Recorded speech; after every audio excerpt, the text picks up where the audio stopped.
আজকে আমি এঁচোড়ের একটা অন্য রকমের প্রিপারেশন নিয়ে চলে এসেছি, যার জন্য এঁচোড়টাকে আমি এইভাবে কেটে নিয়েছি আর প্রেশার কুকারে আমি শিফটও করে দিয়েছি। নুন হলুদ দিয়ে 2টো সিটির মতন দিয়ে দেবো। আমি প্যান বসিয়ে দিয়েছি, দেখুন আমার সিটি হয়ে গেছে, 2টোর মতন সিটি দিয়েছিলাম। এঁচোড়টা সেদ্ধ হয়ে গেছে, জলটাকে ভালো মতন ঝরিয়ে চাল গুঁড়ো, কালো মরিচ আর নুন দিয়ে এটাকে ভালো মতন মেখে রেখেছি। প্যানে আমি তেল অ্যাড করে দিচ্ছি, দিয়ে এটাকে একটু তেলটাকে স্প্রেড করে দিচ্ছি আর কি। তারপরে এই এঁচোড়টাকে দিয়ে এটাকে আমি ভালো মতন ভেজে নেব। ভালো মতন কিন্তু ভাজতে হবে, নাহলে কিন্তু টেস্টটা হবে না। এইদিকে আমি পেঁয়াজ কুচি নিয়েছিলাম, আমি 2টো ছোটো সাইজের মতন পেঁয়াজ নিয়েছিলাম আর 9-10টার কোয়ার মতন রসুন। এটাকে আমি ভালো মতন পেস্ট করব আর এই টমেটোটাও মানে পেঁয়াজ রসুনের সাথেই একসাথে পেস্ট করে দেবো। এবার দেখুন আমার এঁচোড়টা ভাজা ভাজা হয়ে গেছে, এটাকে একটা অন্য পাত্রে আমি শিফট করে দিচ্ছি। এটা কিন্তু ভালো মতন ভাজতে হবে, নাহলে কিন্তু স্বাদটা হবে না।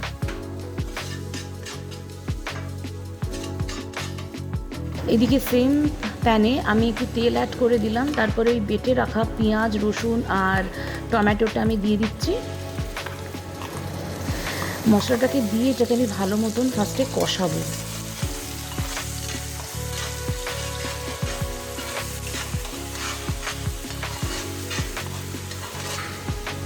স্বাদ মতো নুন অ্যাড করে দিলাম। নুনটাকে একটু বুঝেই দিতে হবে, কেন আমি যেই জিনিসগুলো পরে ইউজ করবো কিন্তু অ্যাডেড মানে নুন থাকে। টেস্টটাকে ব্যালেন্স করার জন্য আমি 1 টিস্পুন আমি চিনি দিলাম, তারপরে নুন হলুদ দিয়ে এটাকে আমি ভালো মতন কষাবো। যেহেতু আমি তেলটা একটু কম দিয়েছিলাম, আমি একটু কষিয়ে এটাকে একটু জল দিয়ে আমি আরেকটু বেশি করে কষাবো, নাহলে না কষালে না ওই হলুদের ওই কাঁচা গন্ধটা বেরোবে। যদি বেরোয় তাহলে আমার প্রিপারেশনটা একদমই মানে ভালো লাগবে না খেতে। একটু আমি জল অ্যাড করে দিচ্ছি, দিয়ে এটাকে আমি আরেকটু 5 মিনিটের মতন ভালো মতন কষিয়ে নেব।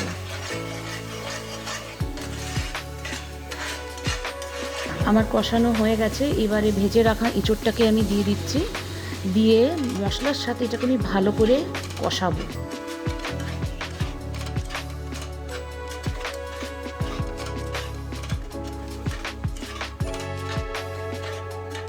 এইদিকে আমি এইভাবে পেঁয়াজ, এই 2টোর মতন পেঁয়াজ আর গোটা একটা ক্যাপসিকাম ডাইস করে নিয়েছিলাম।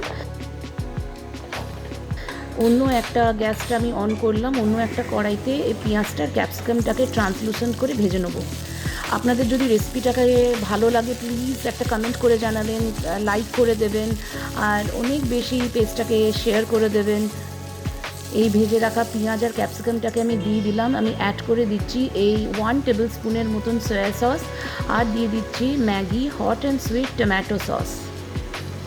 এটা দিলে না টেস্টটা আরও বেশি এনহ্যান্স হয়ে যাবে। এটাকে দিয়ে এটাকে ভালো মতন আমি টস করব, প্রায় 7 থেকে 8 মিনিটের মতন আমি টস করব। হ্যাঁ, আর যদি ফেসবুক থেকে দেখছেন তাহলে প্লিজ পেজটাকে ফলো করে দেবেন, আর যদি ইউটিউব থেকে দেখছেন তাহলে প্লিজ চ্যানেলটাকে সাবস্ক্রাইব করে দেবেন। দেখুন আমার প্রিপারেশনটা রেডি হয়ে গেছে। কি কেমন লাগছে? ভালো তো? দেখতে যতটা ভালো হয়েছে খেতেও ততটাই ভালো হয়েছিল। এটা পরোটা, ফ্রাইড রাইস, রুটি 3টে দিয়েই ভীষণ ভালো লাগবে। আমি সার্ভিং বলে সার্ভও করে নিয়েছি।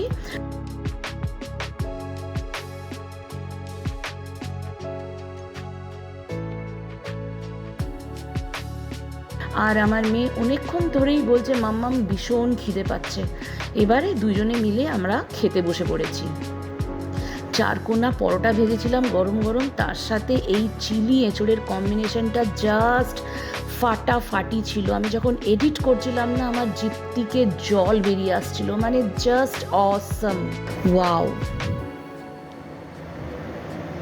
ইয়াম্মি।